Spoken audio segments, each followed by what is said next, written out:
So we're taking out our copper sulfate pentahydrate lab, which its main objective was to find the percent by mass of water in this ionic crystal. And so we collected data yesterday, and I want to make sense of that data for you. I want to go through the calculations, nothing too difficult, although this might be the first time you've seen these calculations, but also make sure that we're tying this lab into what we're learning in class in terms of mole concept, particle concept, what the early mentalists have done for us. Okay, so case we already looked at this, but I want to look at it closely. We're talking about an ionic crystal. Okay, here's the model I keep using all year. It could be sodium chloride. It could be a one-to-one crystal. We can see it's a simple cubic structure. But the bottom line is we have a positive ion with a negative ion, and of course this negative ion, positive ion, and you know the beat continues in all directions. And it's an ionic crystal. Okay, it's not metals or atoms here. What's different is that we have an ionic crystal is that, well, we're talking about copper sulfate. Copper 2, which is +2. We know sulfate is a polyatomic ion that's -2. So copper sulfate is written this way. It's copper 2 sulfate because copper can be +1 or +2. So we must use that stock system, that Roman numeral 2, to talk about it. And in particular, though, all right, let's stop there. So this positive could be the copper. And of course, we know that this crystal continues on. We know ionic crystals, we can't get away from our crystal lattices. If it's ionic, which means you have a positive and negative ion, what we write is the lowest ratio formula. It's called the empirical formula. Anytime we have a salt, ionic compound, is written with the lowest ratio. We can clearly see there's more copper +2s here. And of course, these negatives are the sulfate ion. We have to be able to understand this. Now, of course, the sulfate is a polyatomic ion. It isn't one atom. Okay, it's actually 5, but that cluster sticks together as a -2. And we can see that here. It's harder to see that, but here is my copper, and here is my sulfate. Here is my sulfate, here is my copper. And so, although it's a little muddled up here because of the water molecules. So what I have here is what it would look like in a more simplified manner, except the sulfates actually would be a sulfur bonded to 4 oxygens in every position here, okay? But this sulfate is -2. This whole thing is -2, all right? But it doesn't matter whether it's a cluster of elements sticking together to be a charge or not. It still works the same way, okay? Now, this, the way that I've drawn it, it would be something called an anhydrate. This is the dried form. And if I was to order copper 2 sulfate, okay, from a chemical supply company, they would say, do you want the hydrous or the anhydrous form? This is the anhydrous form. This is the dried out form. It's a little more expensive because you have to keep the water out from the crystal. It loves to absorb water from the air. And of course, it's an extra step to make it dry. So this is the anhydrous form, but we're dealing with a hydrate. And hydrates have water in them. So if you look at this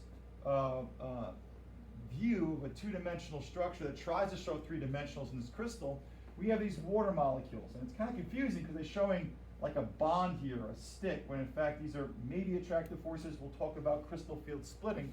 But what do I have here? So let me just simplify here. What we know is that copper sulfate loves to have water in its crystal. In fact, if I had copper and sulfate ions in water and I evaporated the water, the crystal would come together because as you lose the water, the attractive ions would find each other in a crystal format, and some of that water will remain in the crystal. Okay, that's important. Again, we're trying to tie into everything that we're learning and get to the math. All right, so let's just back this up. Let's make this my -2. We know it's a sulfate.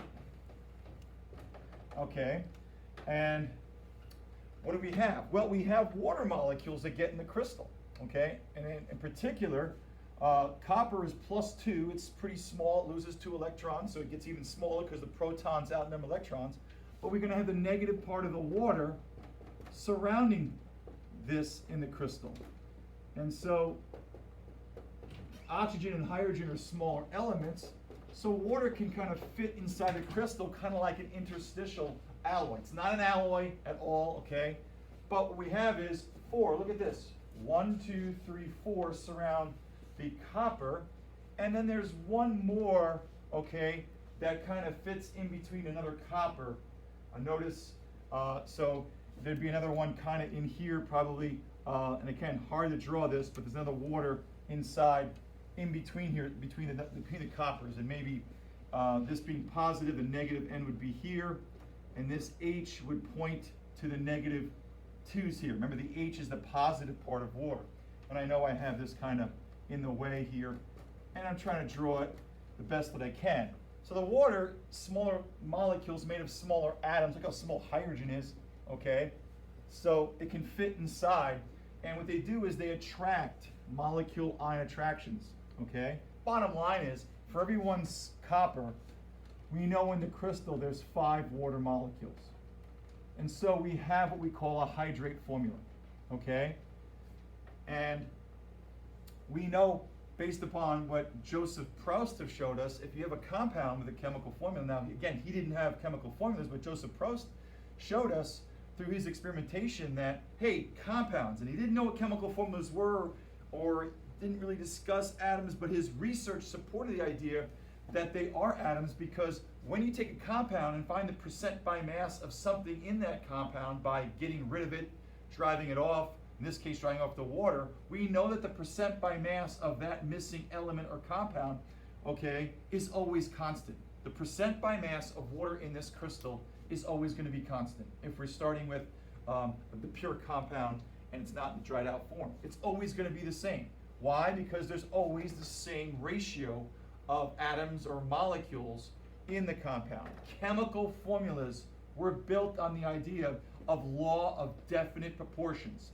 We didn't have, with Joseph Proust, the idea that there's 5 of these waters to 1 of these yet. But his percent by mass data showed that same compound in different places of the world always had the same percent of a missing element or compound. And these are what we call missing mass labs, like you just did. Any case, to prove this, you guys that all had different samples of the same compound, you should all come out with the same percent error. We're going to take heat, okay, and we're going to essentially give these molecules are made of nonmetals sharing electrons. These are molecules, these are not crystals, or they're not ions. But these molecules, if you give enough heat, will do what? Evaporate away and become water in the gas phase. And we now know that, well, if there are 5 water molecules, 5 will leave. That's law of conservation of mass. You can't create atoms or molecules, you're just interconverting them. What remains after we evaporate off all the water is going to be the hydrate with no water. I don't know why I evaporated away the charges, but that doesn't happen. That's copper sulfate, and that's your anhydrate. So understand what your hydrate is. It's a salt, an ionic compound with water inside the crystal in a particular ratio. It's always in that ratio that we're going to find in lab number 6. And because it's so in a ratio, it has a distinct chemical formula. It's not 4 or 3 or 6. It's always 5, of course, under certain conditions. Okay? And then, of course, this is the anhydrate. And, of course, this is the missing value. So the point of the lab is we're going to take this compound, instead of driving off oxygen, we drive up the water. It's going to get lighter as the water leaves the system. Okay? And that's the reason why we had the what? The cover on the crucibles slightly ajar so that the water could. If you had a tight system, the water would evaporate, but then it would condense on top and go back into the crystal. All right? We also kept the cover slightly ajar, not totally open, because if I've got a water molecule here, given enough energy, it's going to want to escape out of the crystal. It could push an ion out and splatter. And if you splatter, what's going to happen? You're going to have more missing mass or less missing mass? More missing mass. And therefore, the whole point of the lab is take your initial mass of your hydrate, subtract it by your anhydrate, but you have to make sure you know when all the water has been driven off. And how do we know that? When we kept massing until the what? Mass stays constant. All right? Are we okay? Any questions? All right.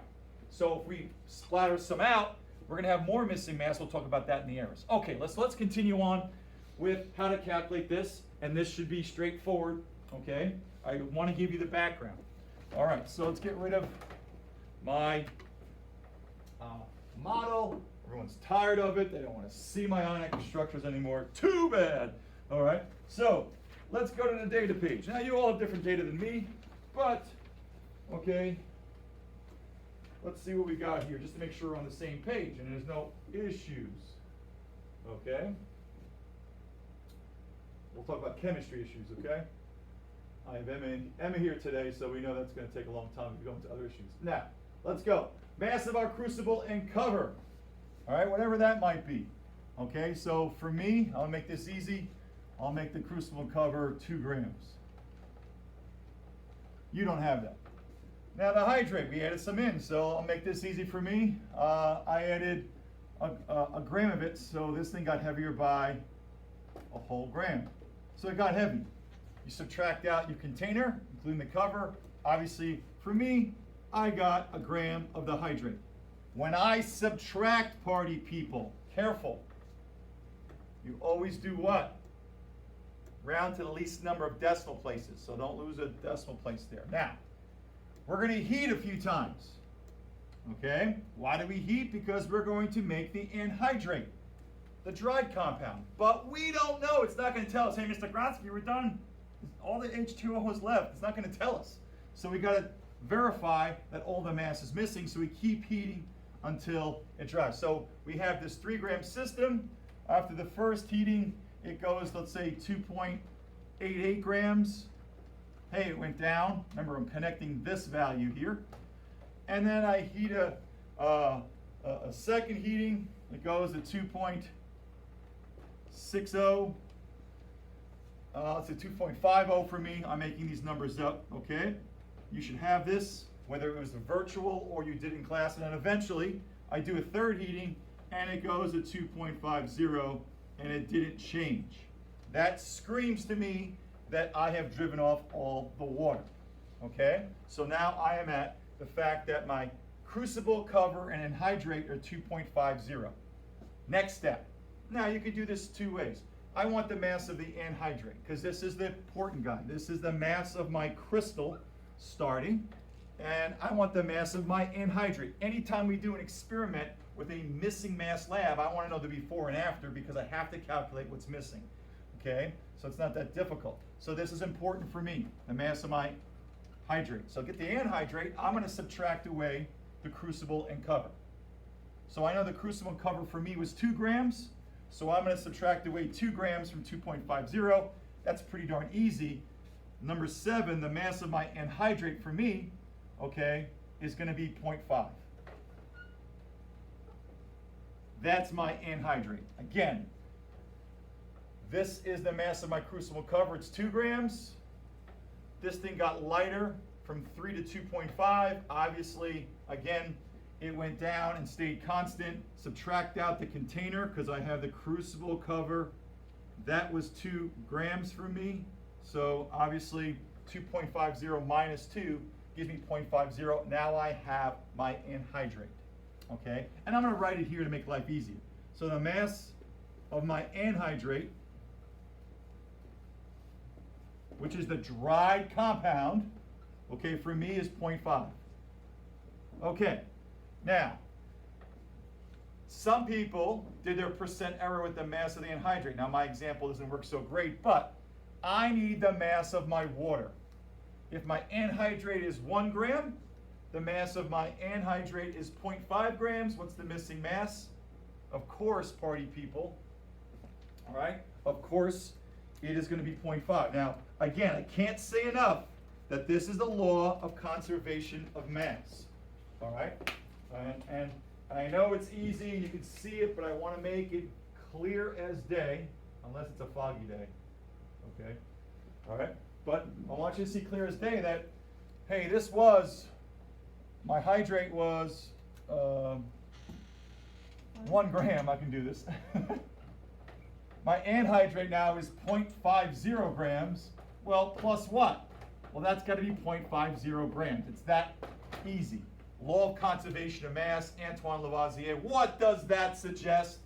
We didn't destroy atoms, we didn't create atoms, we just rearranged them.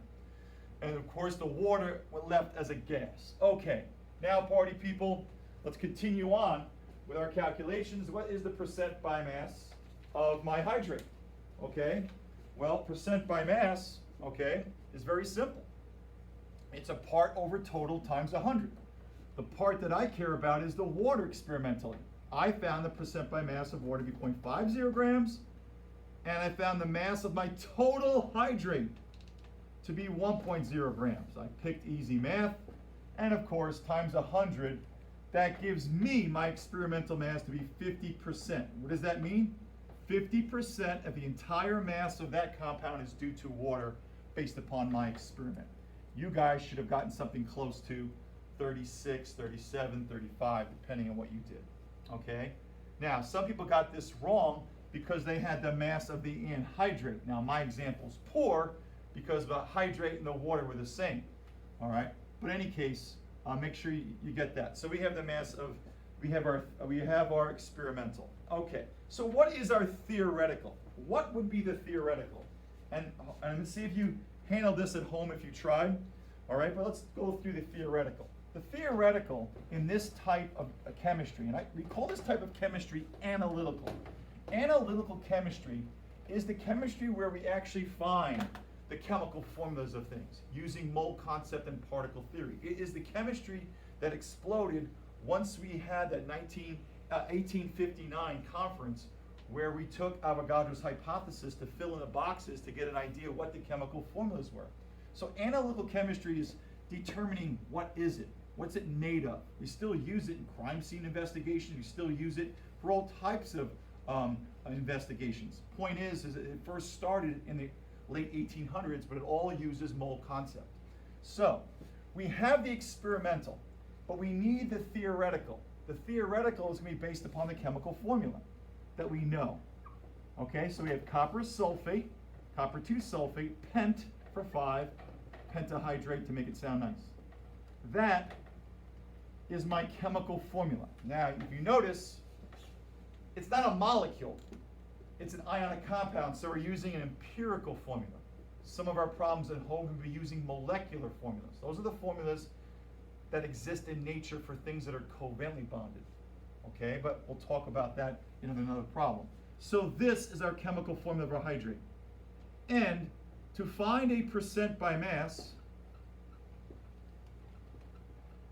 or percent by mass of water, we're going to use the what? Mass of water, like we did here, that's the part, over the total mass of the hydrate. Now, as you probably understand, a percentage is a ratio of the mass of the water to the mass of the hydrate. It's not going to change if you use a smaller or bigger sample. Why? Because the ratio of water to the ionic ions is always the same. Whether you have more of it or less of it, those ratios are fixed. Law of definite proportions. Okay? So, party people, that in mind, we can pick any size sample. So we're going to pick a mole sample. This is how we always do things. We're going to assume a mole. And the reason why I assume a mole, because I can use molar quantities from the periodic table, gram atomic masses. We have used them before, we'll use them again, and we'll keep talking about them. We decided what a mole was, and we picked the atomic mass to equal what an equivalent amount of mole is. We picked 22.4 liters, okay, this size, of a gas at STP to be an actual number of molecules. We picked this volume because it's this volume that gives me 16 grams, the atomic mass of oxygen, if I had a mole of oxygen. 16 grams of oxygen atoms weighs 16 grams if it fills this size container. So we picked this volume so that the grams of gas that fill that container at STP equal the atomic mass. We could have picked anything as an equivalent to count, but we'll continue on that discussion. So we're going to assume 1 mole. The percentage will still be the same. So how do we do that? Very simple. All right, if we have one of these, 1 mole of this formula, what would be its mass? Okay, well now we have to do something called a formula mass, which is the same thing as a molecular mass if it was a covalently bonded substance. So in one of these, in 1 mole of these, how many moles of copper atoms? 1. So I write 1 copper, and I go 1 times its atomic mass. I'm going to round off here, okay? Not the gymnastic round off, but I'm going to round off. It's 63 point something. I'm going to round to 64 grams. So 1 times 64, I know my times tables pretty well for the 64, especially in 1. It's 64. Okay, in one of these, how many sulfurs do I have? 1. There's 1 sulfur in one of these formulas. So 1 sulfur, I go 1 times. If you look at the atomic mass of sulfur, and if you don't know, you should go to the atomic mass parties that we have, okay, where we memorize them. It's 32 grams, and you should know where to look for that. So 1 times 32, I also know my 32 times tables pretty well. That's 32. Okay, now, this is where people can make things more difficult. I'm going to pick the oxygens that are not in the water, and I'll tell you why I do that in a second, but I could do it the other way. So how many oxygens that are not in the water do I have for every one of these? Isn't there 4 oxygens in the sulfate? So isn't there 4 of them per one of these? Yeah, so I have 4 oxygens. Now there's 4, because there's 4, in 1 mole of these, there's 4 oxygens that are not part of the water. Just stay with me. 4 times, okay, atomic mass of oxygen is 0.9. So it rounds off to 16. Then we have 4 times 16, 64. All right, now, I'm going to keep this. In every 1 mole of these, how many mole of waters do I have? 5. Yes. It's a ratio. We have 5 H2Os. Anyone know what the molecular mass? It's the same thing as a formula mass, but it's for covalent compounds, which are basically nonmetals bonded to nonmetals. So if I have 5 water molecules, what is the molecular mass of water? Hey, it's got an oxygen, which is 16. 18. Yes, and 2 H's, 1 apiece. It's 18, so I go 5 times 18. Okay. What we got here? 90. Yep. Okay, we're going to add them all together. So 1 mole of this tells me all of the individual moles of atoms collectively that are in this quasi-formula. Okay, so I add that together. 4 plus 2 is 6. I got 10. Okay, I got 10, 19, was it 250? Yeah.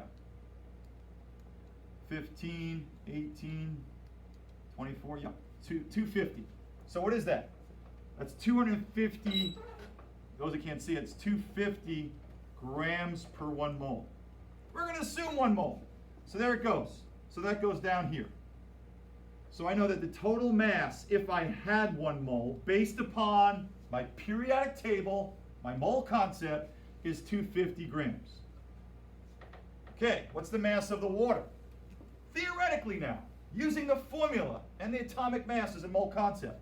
Well, we already did that. Notice I did it separately, because percent by mass of water or in hydrates. So look, it's got a 90. Well, that's what this is. Not the experiment. We're going to use the theoretical values of the weights of the masses of the atoms. And so there we have it. The mass of 5 moles of water in the 1 mole compound.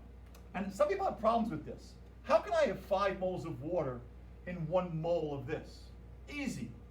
Let's say I'm a builder and I'm making cheap houses and there's only 5 windows in my house. If I make 12 houses all the same and each one has 5 houses, don't I have to do what? And I make a dozen houses, don't I need to do, how many dozens of windows do I need? I make a dozen houses, each house has 5 windows. I build them all the same.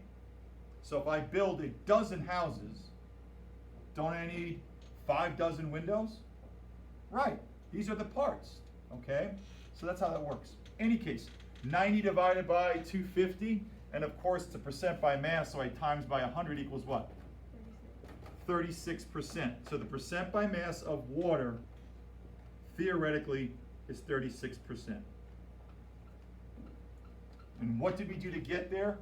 We used the chemical formula, and we used the atomic masses to build the mass per mole. We used the mole concept. Okay, if we picked another quantity of what a mole was, any value, we would get the same percent by mass. It doesn't matter what size we decided what a mole was. Okay, it's important you get that. All right, do a percent error. Percent error, this is going to be your what? Theoretical. You measured. So whatever you measured in your lab, whatever your percent, subtract by this, divide by this number, it should be a small percentage. Okay? That means there's very little error. Okay, let's go on to the conclusion page, which has some questions that are connected but not necessarily dealing with the same data. Okay, just to teach you about these very simple concepts. Okay, so let's go on to the first question. I'm gonna get rid of the stuff that's in the way. That should have been easy as pie, really. Okay, unless pie is difficult. All right, so the first question states, is the removal of the hydrate exo or endo? Exo means heat is exiting. So when you hear the word exothermic, you think about it as heat entering or exiting. Exo means heat is exiting, all right? So endothermic means energy had to be what? Added to it. Well, we know when we boil water, we have to turn on the stove. We need energy to pull water away from each other. We need water to pull water away from the crystal that it's attracting, so it's endothermic.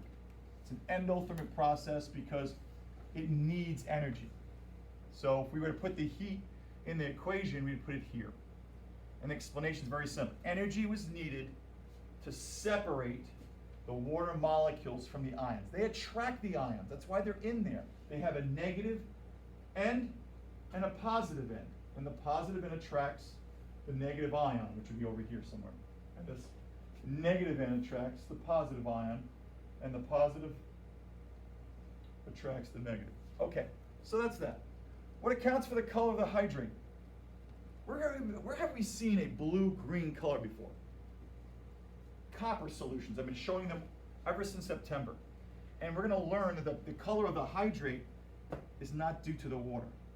Remember, it was going to be all white. Bob Marley's song really was about this lab. Okay? Don't worry about a thing. Every little thing is going to be all white. Okay, what happened? We had a blue what? Hydrate. And we heated it. It went what? To white. Why? Because the water left. So do you think it's blue because of the water? Is water blue? No. Okay. But it is blue because of the water plus the copper. We're going to learn about crystal field splitting. Okay? Not all things that have water in it are blue. Some solutions are yellow. Some solutions are red. Our blood is red because we have what we call a transitional element. Transitional elements and water make complexes that form colored solutions. We're going to learn about crystal field splitting. So it's the copper in the water.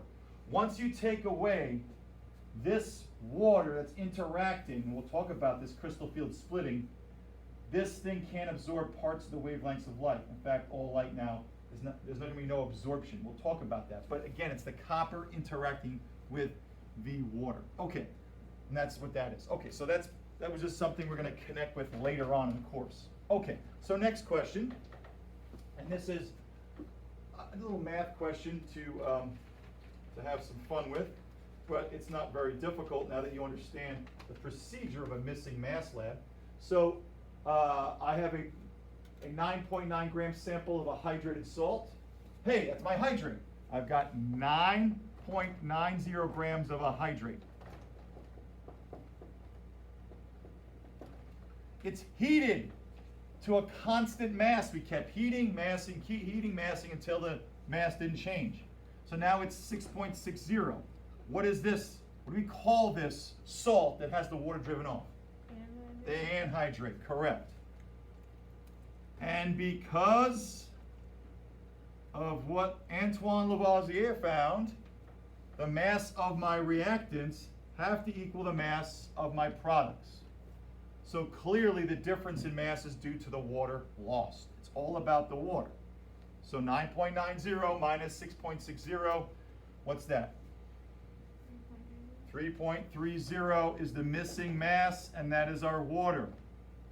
How do we find the percent by mass of water? Experimentally. Part that we want is the water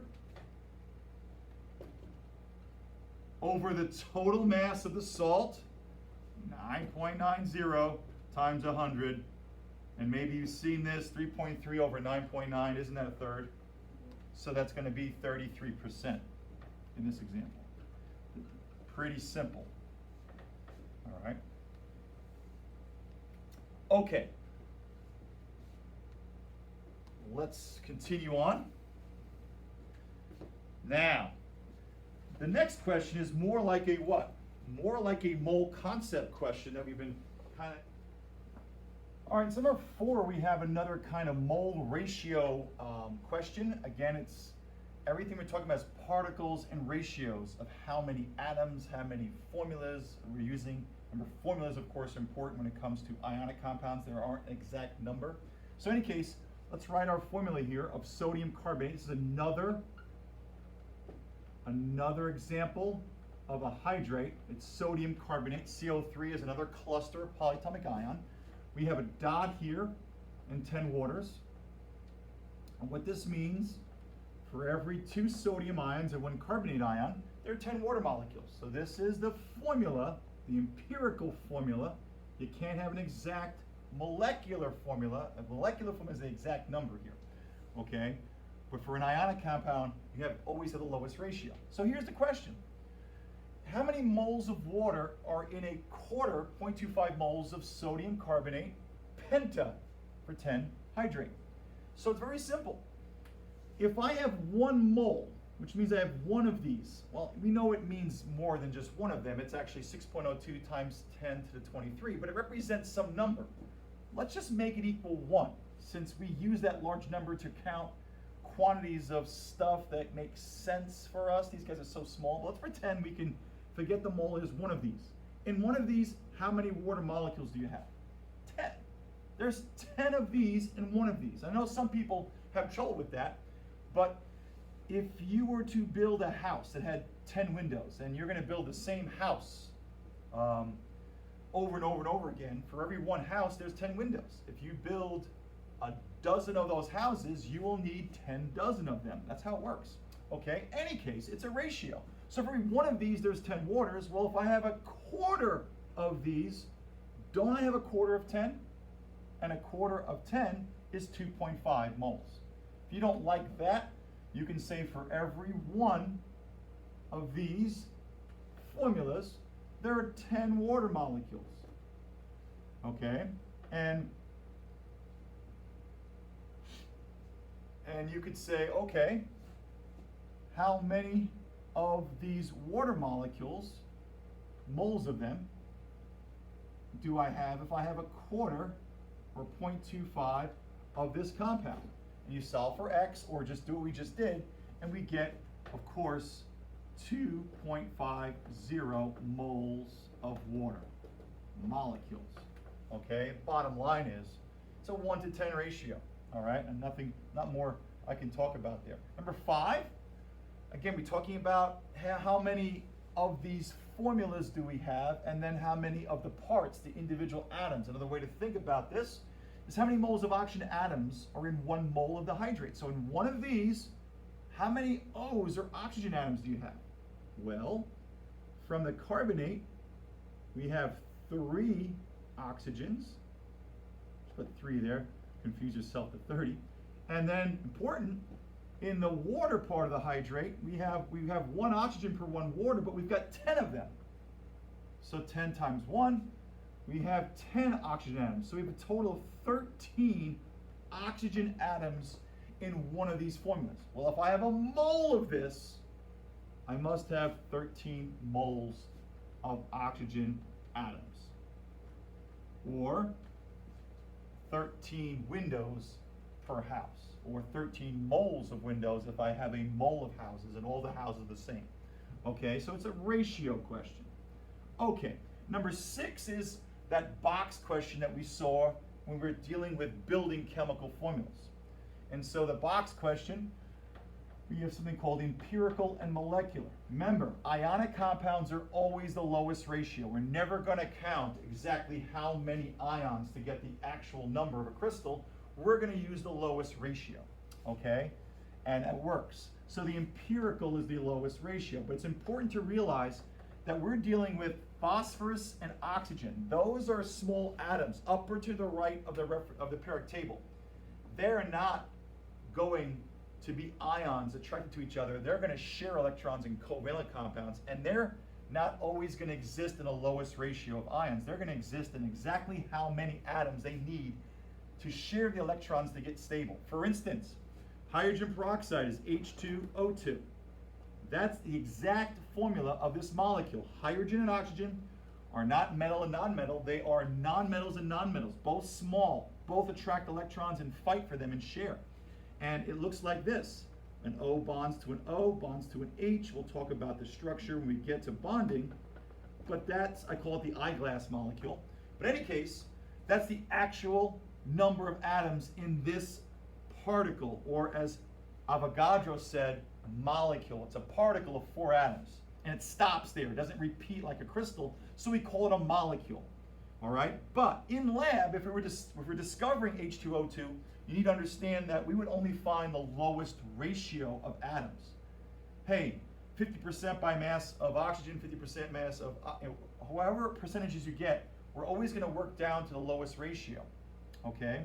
So it's important you realize that our percent by mass that Prost was using, that we're starting in our either combustion analysis or any kind of analytical chemistry, we're using percent by mass, we're only going to get the lowest ratio. We're going to do other types of experimental procedures to get the molecular formula. The molecular formula is the actual formula that could be a multiple of the lowest ratio. Salts, okay, don't have molecular formulas. They don't make molecules an exact number. They make repeating arrangements. So this is only for molecules. How many of a molecule? Your atoms are in the upper right-hand corner. Any case, we did some kind of experimental procedure, and we found that the lowest ratio, just like your homework from 2 nights ago, is P2O5. From another experimental procedure that we're going to get into later, we found that the actual mass of the entire molecule is 284. How do we find the actual molecular formula that is always a multiple of the empirical? Remember, this is the molecular form of a hydrogen peroxide. We would find it to be, if we did a percent by mass, to be HO. Ho! Okay? And then we would have to do this type of math. Very simple. So the first step, given these 2 pieces of information, is to find the empirical mass, just like you did for the gram formula mass of the theoretical part of this lab. We have 2 P's, 2 phosphates. You go to the reference table, each phosphate has an atomic mass of 31, and I get 62. Then I have 5 oxygens per formula, or this lowest ratio, and I go 5 times, in this case 16, all right? The mass of oxygen is 16, so I get 5 times is 30 equals 80. I can do this. 2, and then 8 plus 6, okay, is 14, and I get 142 grams per mole for the empirical formula. I'm going to put that right here, 142.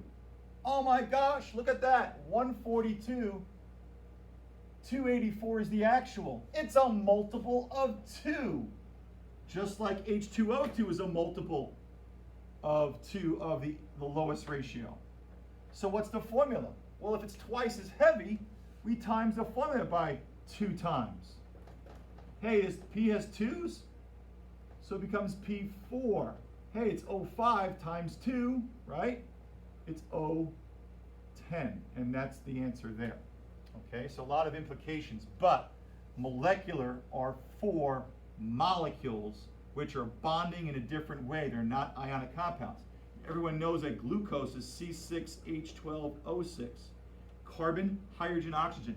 Upper right-hand corner elements. That's exactly how many are needed for all the atoms to use each other's electrons in covalent bonding, we'll talk about that, to be stable. That's how it exists in nature. Its lowest ratio that we would find with a percent by mass type of lab would be CH2O. That would be the lowest ratio. Okay. Number 7, illustrate the attractive forces in the hydrate used in this lab. Well, that's very simple. Okay, if you look at the beginning of the lab, you'll see that I have copper plus 2.